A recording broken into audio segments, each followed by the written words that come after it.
Affordable പ്രൈസിന് വാങ്ങാൻ പറ്റുന്ന രണ്ട് അടിപൊളി ബൈക്കിനെ കുറിച്ചാണ് നമ്മളിവിടെ നിന്ന് സംസാരിക്കാൻ പോകുന്നത്.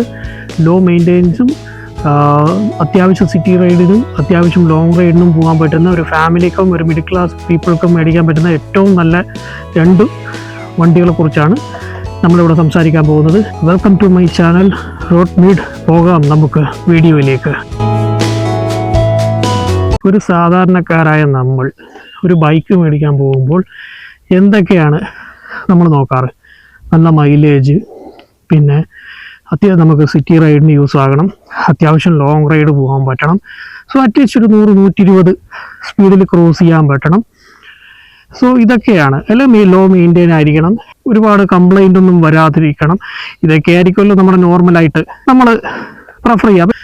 സോ ഇങ്ങനെയുള്ള രണ്ട് ബൈക്കുകളാണ് ഞാൻ നിങ്ങളെ മുന്നിലേക്ക് പരിചയപ്പെടുത്താൻ പോകുന്നത്.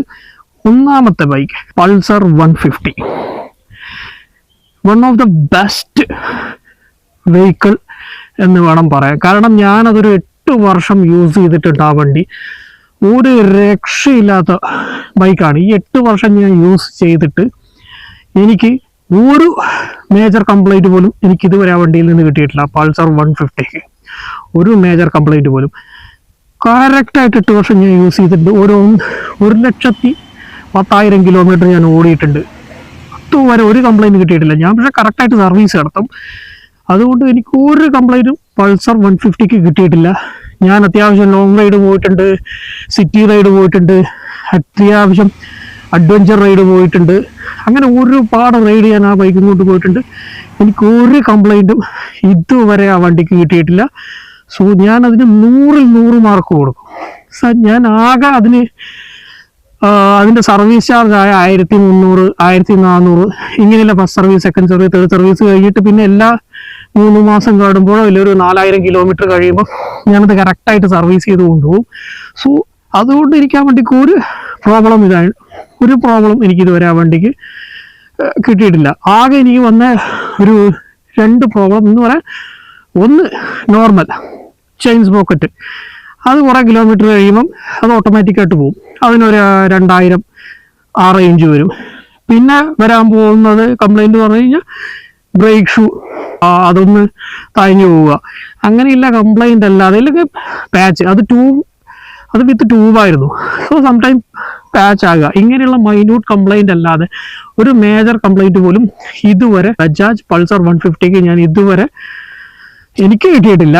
സോ അത്രയും നല്ല വണ്ടിയാണ് ബജാജ് പൾസർ 150. നിങ്ങൾക്ക് കണ്ണും പൂട്ടി മേടിക്കാം. സിറ്റി റൈഡിന്, ലോങ് റൈഡിന്, ഫാമിലി യൂസ്, എന്തിനും പറ്റുന്ന 100-100 മാർക്ക് കൊടുക്കാൻ പറ്റുന്ന ഒരു വണ്ടിയാണ്. ലോ മെയിൻറ്റെയിൻ, എല്ലാ പാർട്സും ഇന്ത്യയിൽ കിട്ടും.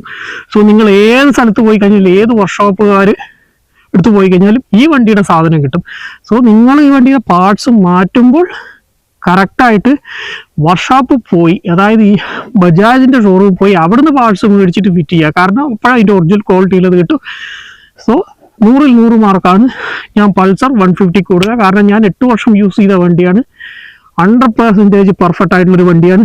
നിങ്ങൾക്ക് കണ്ണും പൂട്ടി മേടിക്കാം. എൻ്റെ രണ്ടാമത്തെ പ്രിഫറൻസ് എന്ന് പറയുന്നത് TVS അപ്പാച്ചെ 160 ആൻഡ് 180. 180 ഇപ്പോൾ അവൈലബിൾ അല്ല. സോ അത് അവർ നിർത്തിയെന്ന് തോന്നുന്നു, കാരണം ബിക്കോസ് ഓഫ് 200 ഇറങ്ങിയതുകൊണ്ട്. So 160 best vehicle. സോ ഈ രണ്ട് വെഹിക്കിളും ഇന്ത്യയിലാണ് മാനുഫാക്ചറിങ് ചെയ്യുന്നത് കൊണ്ട് നിങ്ങൾക്ക് ലോ മെയിൻറ്റെയിനിങ് ആണ് ഈ വണ്ടിക്ക് കിട്ടുക. പാർട്സ്, അഫോർഡബിൾ പ്രൈസ്, പിന്നെ ഒരുപാട് കംപ്ലൈൻ്റ് ഇല്ല. നിങ്ങൾക്ക് എവിടെ വേണമെങ്കിലും ഈ വണ്ടി എടുത്തിട്ട് പോകാം. അതിൻ്റെ എന്ത് കംപ്ലൈൻറ്റ് വന്നു കഴിഞ്ഞാലും അതിൻ്റെ പാർട്സൊക്കെ ഇന്ത്യയിൽ അവൈലബിൾ ആണ്. സോ നിങ്ങൾക്ക് 100-100 മാർക്ക് കൊടുക്കുന്ന വേറൊരു വണ്ടിയാണ് അപ്പാച്ചെ RTR 160. സോ കണ്ണും പൂട്ടി നിങ്ങൾക്ക് ഈ വണ്ടിയും എടുക്കാം. ഫാമിലി യൂസാണ്. അത്യാവശ്യം ലോങ് റൈഡ് പോകാം, അഡ്വഞ്ചർ റൈഡ് പോകാം, പിന്നെ എന്താ പറയുക, സിറ്റി റൈഡ് പോകാം. ഇങ്ങനെ എല്ലാത്തിനും യൂസ് ആകുന്ന ഒരു വണ്ടിയാണ് അപ്പാച്ചെ 160. സോ ഇതും ബെസ്റ്റാണ്. ഇപ്പം ഇതൊരു ആനിവേഴ്സറി എഡിഷൻ ഇറങ്ങിയിട്ടുള്ളത്. അതിൻ്റെ കോസ്റ്റ് എന്ന് പറയുന്നത് 1,80,000 ഓൺ റോഡ് ഇൻ കേരള. പൾസറിൻ്റെത് വരുന്നത് 1,60,000 72 something like that in on road. So നിങ്ങൾക്ക് ഈ രണ്ട് ബൈക്കിൽ ഏത് വേണമെങ്കിലും ചൂസ് ചെയ്യാം. രണ്ടും അടിപൊളി വണ്ടിയാണ്, ഫാമിലിക്കും യൂസ് ആവുന്നൊരു വണ്ടിയാണ്.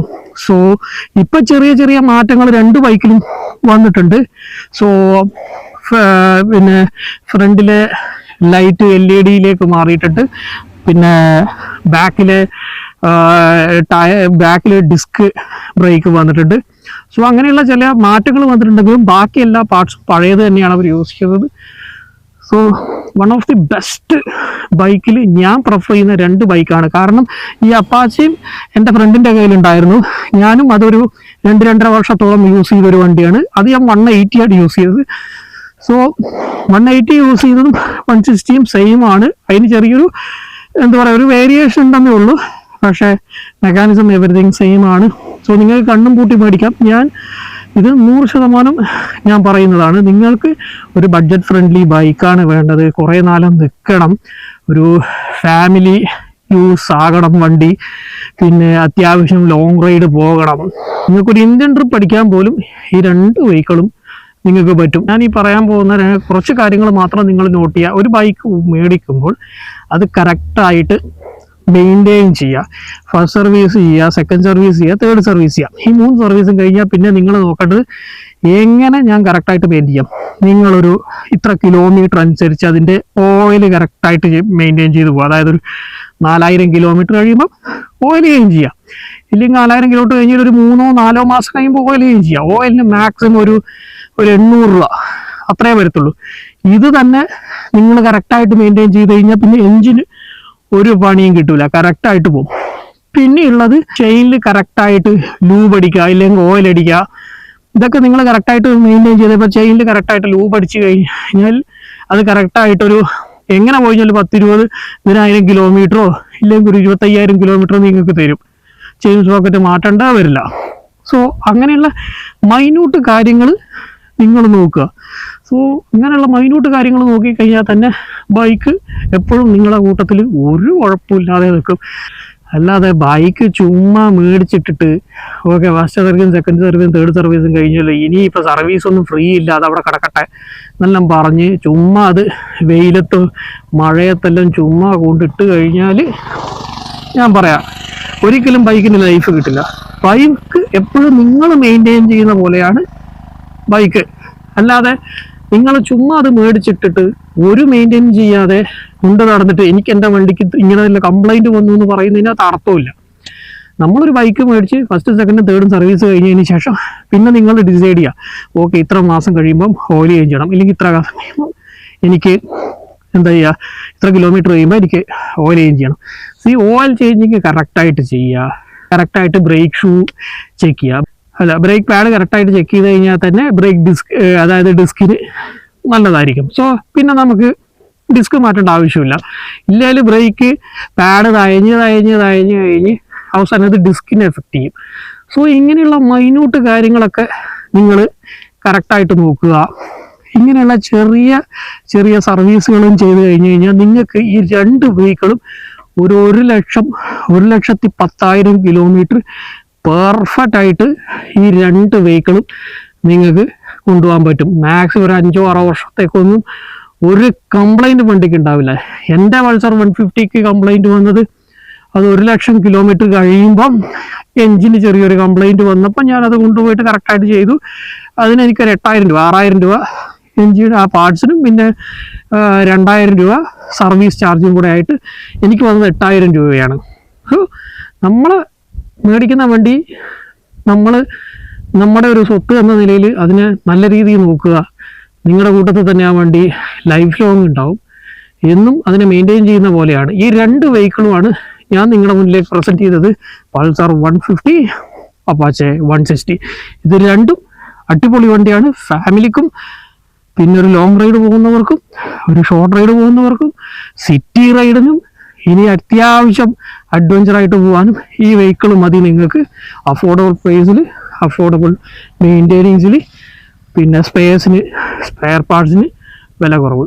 സോ ഈ എല്ലാ കാര്യങ്ങളും നിങ്ങൾ നോക്കിക്കഴിഞ്ഞാൽ ഈ രണ്ട് ബൈക്ക് കണ്ണും പൂട്ടിയെടുത്തോ, ഞാൻ 100-ൽ 100 മാർക്ക് തരും. Thanks for watching my video. നിങ്ങൾക്ക് ഈ വീഡിയോ ഇഷ്ടപ്പെട്ടിട്ടുണ്ടെങ്കിൽ ലൈക്ക് ചെയ്യൂ, കമൻറ്റ് ചെയ്യൂ, സബ്സ്ക്രൈബ് ചെയ്യൂ. നമുക്ക് കാണാം അടുത്ത വീഡിയോയിൽ.